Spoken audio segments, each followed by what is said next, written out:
Hello दोस्तों, BK ज्ञान centre में आपका स्वागत है। जाति प्रमाण पत्र हो या निवास प्रमाण पत्र हो या आय प्रमाण पत्र हो, आप अगर तीनों में से कोई भी अप्लाई कर रहे हैं, बहुत सारे बदलाव किए गए हैं।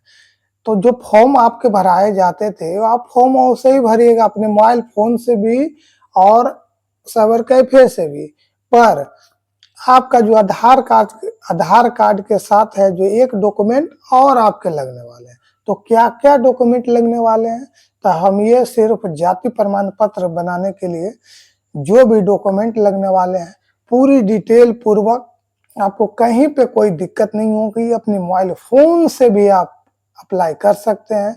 तो चलिए हम वीडियो में बताने का काम करेंगे। वीडियो को आप अंत तक जरूर देखें, तभी आपको पूरी डिटेल समझ में आएगी और आपको जाति प्रमाण पत्र ऑनलाइन करने में कहीं पे किसी प्रकार की दिक्कतों का सामना नहीं करना पड़ेगी। तो चलिए हम वीडियो को शुरू करते हैं। तो आते हैं जाति प्रमाण पत्र के साक्ष्य हेतु निम्नलिखित अभिलेख समुचित माने जाएंगे। आप आरटीपीएस सर्विस पोर्टल पे क्लिक करते हैं और जाति प्रमाण पत्र आवेदन करने के लिए सामान्य प्रशासन पे क्लिक करते हैं। प्रखंड स्तरीय मतलब अंचल स्तरीय पे क्लिक करते हैं। उसके बाद जब आप जाति प्रमाण पत्र ऑनलाइन करते हैं तो जो फॉर्म आप भरते थे वही फॉर्म आपको भरे जाएंगे, उसमें कोई छेड़छाड़ नहीं किया गया है। सिर्फ हम जो बहुत सारे यूट्यूबर बता रहे हैं कि बहुत सारे बदलाव किए गए, आप ऐसे होगा वैसा कुछ नहीं है भाई एवं बहनों। अब जाति प्रमाण पत्र पर अगर आप ऑनलाइन करते हैं तो जैसे करते थे वैसा ही है, कोई चेंज नहीं हुए। चेंज हुए हैं तो सिर्फ डॉक्यूमेंट में यानी दस्तावेज में आधार कार्ड के साथ एक और दस्तावेज आपको देने होंगे। तो आपको घबराने की कोई बात नहीं है। क्या दस्तावेज देने होंगे, हम पूरी तरह डिटेल पूर्वक अंत तक हम बताने का काम करेंगे। तो उसमें जाति प्रमाण पत्र के साक्ष्य हेतु आवेदक जब आप करते होंगे तो सबमिट के पहले ही जस्ट पहले ही लास्ट प्रोसेस में ये प्रमाण पत्र के साक्ष्य हेतु आवेदक आवेदिका के पिता पूर्वज का नामांकित अभिलेख समुचित माने जाएंगे। जाति प्रमाण पत्र अगर आप आवेदन कर रहे हो तो आप अपने नाम से आवेदन कर रहे हो तो आपके और आपके आधार कार्ड तो लग गए। अब आपके लगने वाले आपके पिताजी के या फिर आपके पूर्वज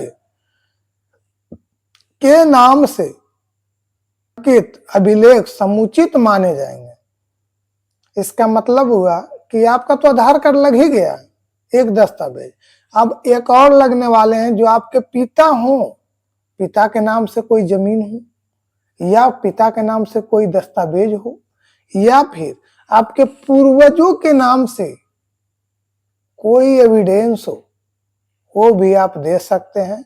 आपका रिजेक्ट फॉर्म नहीं होंगे।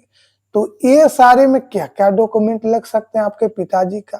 फर्स्ट विकल्प यही है, राजस्व अभिलेख खतियान, जो कि हम साइड में जा करके आरटीपीएस साइड में जा करके हम आपको बताने का काम करें। जो साइड में देखिए लिखा हुआ है राजस्व अभिलेख खतियान, फिर दूसरा नंबर में राजस्व अभिलेख दान पत्र, तीसरा विकल्प देखिए राजस्व अभिलेख भूमि संबंधित दस्तावेज, चौथा विकल्प देखिए राजस्व अभिलेख भूमिहीनों को आवंटित जमीन से संबंधित अभिलेख, पांचवा में देखिए अन्य राजस्व अभिलेख, छठा में देखिए राजस्व अभिलेखों की अनुपलब्धता की स्थिति में स्थल निरीक्षण हेतु आग्रह।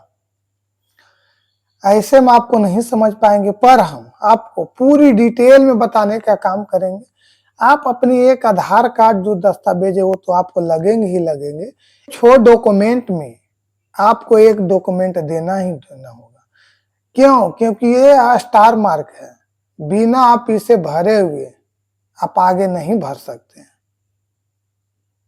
फॉर्म ही नहीं भरा जाएगा आपका।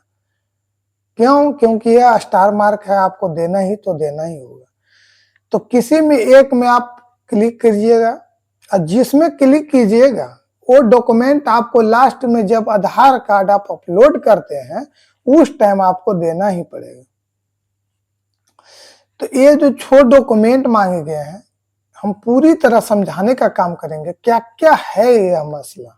प्रमाण पत्र है, इसमें राजस्व अभिलेख खतियान जो दिए गए हैं इसमें क्या लगने वाले हैं, तो इसमें जमीन का सरकारी रिकॉर्ड यानी खतियान हो, खाता हो जिस पे अंकित पूर्वजों का या आपके पिताजी के नाम से, वो आप दे सकते हैं। इसमें आपके पिता होना चाहिए तभी आप वो दस्तावेज अपलोड कर सकते हैं। अगर आपके पास खतियान की कॉपी है तो आप सबसे अच्छा प्रमाण माना जाता है। खतियान हो पिता के नाम से या तो पूर्वज दादा परदादा के नाम से हो तो आपका यह मान्य होगा।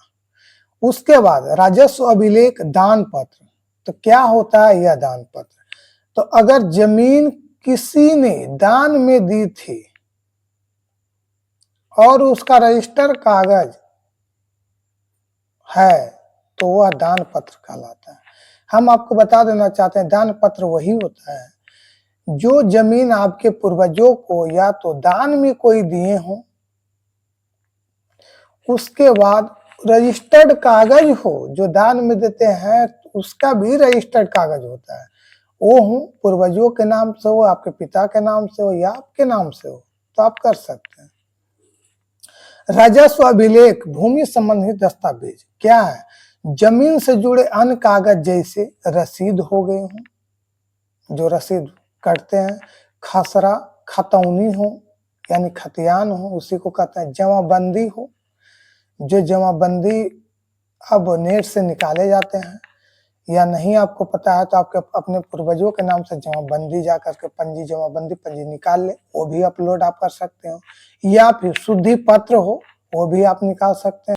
या फिर डिमांड हो जिसे पंजी 2 रजिस्टर 2 बोला जाता है वो हो, वो भी आप निकाल सकते हैं। पंजी 1 जो खतियान खतौनी होता है वो भी आप अपलोड कर सकते हैं। भूमिहीनों को आवंटित जमीन से संबंधित अभिलेख, अगर सरकार ने भूमिहीन व्यक्ति को जमीन दी थी उसका आवंटन पत्र हो। अन्य राजस्व अभिलेख में यानी कि आपके पास कुछ नहीं है, क्या दे सकते हैं, जमीन से जुड़े दूसरे सरकारी रिकॉर्ड जिनमें आपके पिता या पूर्वज का नाम हो, यानी अन्य राजस्व अभिलेख में आप दे सकते हैं। उसमें से जमीन से जुड़े दूसरे सरकारी रिकॉर्ड जिनमें आपके पिता हो या पूर्वजों के नाम अंकित हो आप दे सकते हैं। राजस्व अभिलेख उपलब्ध नहीं होने पर स्थल निरीक्षण हेतु आगरा, आपके पास ये सारी डॉक्यूमेंट नहीं है तो आप क्या दे सकते हैं, तो हम आपको बता सकते हैं आपके पास नहीं डॉक्यूमेंट है फिर भी आप आवेदन कर सकते हैं। तो छठा नंबर में जो दिया गया राजस्व अभिलेख उपलब्ध नहीं होने पर स्थल निरीक्षण हेतु आगरा, तो इस पे आप क्लिक करेंगे। अगर आपके पास कोई जमीन रिकॉर्ड नहीं है तो भी विकल्प चुन सकते हैं। फिर अधिकारी गांव में जांच यानी कि स्पॉट वेरिफिकेशन करके जाति की पुष्टि करेंगे। कोई भी अधिकारी आएंगे उसके बाद जांच किया जाएगा,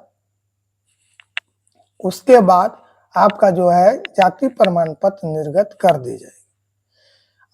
सबसे अच्छा इसमें आपको लगने वाले हैं अगर आपके पिता या पूर्वजों के नाम खतियान हो, जमाबंदी हो, खसरा हो यानी लगान दे रहे हो, या फिर दखल खारिज हो या शुद्धि पत्र हो, ये सर मुख्य दस्तावेज रहने वाले हैं। चढ़ा दिए हों और पता चला कि उसमें नाम पिताजी का कुछ है या तो आपके पूर्वजों का नाम कुछ है, पता चला कि वो रिजेक्ट हो गया हो, तो आप जब फॉर्म अप्लाई करेंगे तो जो सही एविडेंस है वही अपलोड कीजिएगा, क्योंकि नाम उसमें वेरीफाई किया जाता है, नाम का यानी जांच किया जाता है, मिलाया जाता है। अगर आपका डॉक्यूमेंट वो गलत है तो आपको वह आवेदन रद्द कर दी जाएगी। तो नाम का स्पेलिंग मिला लें अच्छी तरह से अपने आधार कार्ड में, पिता के आधार कार्ड में या पूर्वजों के आधार कार्ड। पिता का नाम गलत लिखना यह रिजेक्ट किया जाएगा। गलती जाति चुन लिए हो फिर भी रिजेक्ट किया जाएगा। गलत प्रखंड चूज किए हो फिर भी रिजेक्ट है। दस्तावेज साफ साफ अपलोड नहीं किए हो फिर भी आपका जो है रिजेक्ट कर दिया जाएगा। पंचायत वार्ड सदस्य या जाति को पुष्टि करेंगे होगा तो आपका जो आवेदन है आरटीपीएस बिहार पोर्टल पर जमा हो जाएगा।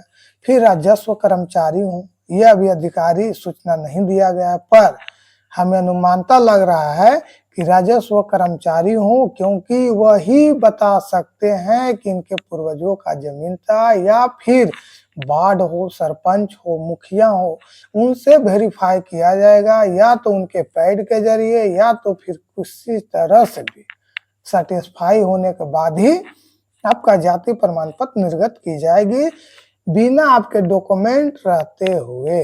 क्यों? क्योंकि आपके पास तो डॉक्यूमेंट नहीं है, तो आपका जो है एविडेंस के तौर पर या वार्ड सदस्य हो या पंचायत सचिव या फिर आपका जो है सरपंच हो या तो आपके मुखिया हो, यही सब सेटिस्फाई कर सकते हैं। जाति प्रमाण पत्र तैयार कर दिया जाएगा, आपको घबराने की कोई बात नहीं है। तो यह आपका जो है डॉक्यूमेंट देने के बाद आपका जाति प्रमाण पत्र निर्गत कर दी जाएगी। होप कि हम आपको अच्छी तरह से समझा पाए हों।